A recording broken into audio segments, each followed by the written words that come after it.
dafa am benn soxna boo xam ne dafa sëy ak boroom këram ñeent fukki at sëy bu neex lool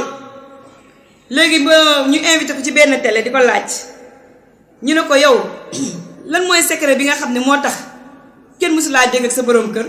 te sa sëy nekk loo xam ne lu neex la te sa boroom kër looy gën di nekk mag di gën a màgget mu lay gën a bëgg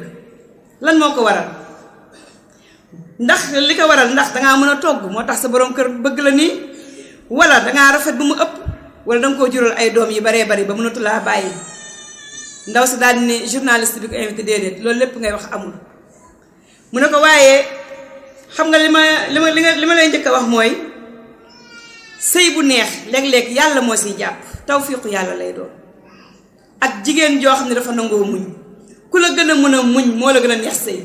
parce que mi ngi wéyaale ak loo xam ne du la ko nettali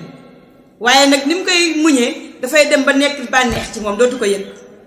mu ne ko kon sëy jigéen boo gis muy sëy wala sama sëy boo gisee mu neex tawfiiqu yàlla la ak muñ gi nga xamante ni moom laay muñ mu ne ko gis nga jigéen moo mën a def këram àjjana waaye moo ko mën a def safara sa kër yow rek yaa ko mën a def àjjana bu fekkee yow lu ñu la wax neex na la lu ñu la def neex na la ba pare ngay def li nga war a def sa kër àjjana lay doon histoire du am ndax benn lam du yëngu waaye nag jigéen tamit moo mën a def këram safara su fekkee lépp ngay mer lépp ngay riposter lépp ngay jaay ne man nii laa toll wala nii laa mel sa jëkkër mënul am ci yow kàddu mënul laa digal nga def mënul laa tere nga bàyyi kër googu du neex mu ne ko bu dee alal ngay wax bëri na ñoo xam ne dañoo am alal ju dul jeex te dañuy ñëw ci man di ma jàmbat sëy bu naqari kon sëy bu neex du alal mu ne ko waaye bu dee togg ngay wax am na ñoo xam ne fu togg neexee loxo yu neex saf la ñu yor macha allah waaye teewul ñi ngi am problème ak seeni borom kër mu ne gis nga ko jur ci kër lu mat fukki doom teewul mu tàggoog borom kër bi kon du doom mbir mi kon du doom du alal du mën a togg mu ne ko bu dee taar gis nga ma man xam nga ne rafetuma mu ne ko kon mbir mi lan la mu ne ko mbir mi mooy jigéen boo gis muy sëy góor gi ko yàlla booleel day am ay bis léeg-léeg xolam tàng parce que histoire du am nii si nii rek kafree nii histoire am déedéet histoire li koy indi mooy ku góor ki mer wala ku jigéen ki mer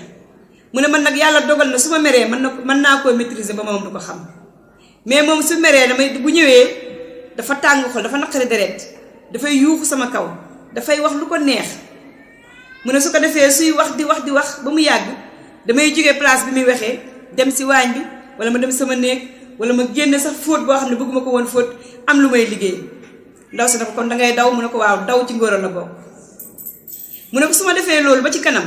damay bàyyi ba nga xam ne kii dal na parce que booy wax di wax gisoo ki ngay waxal dangay dal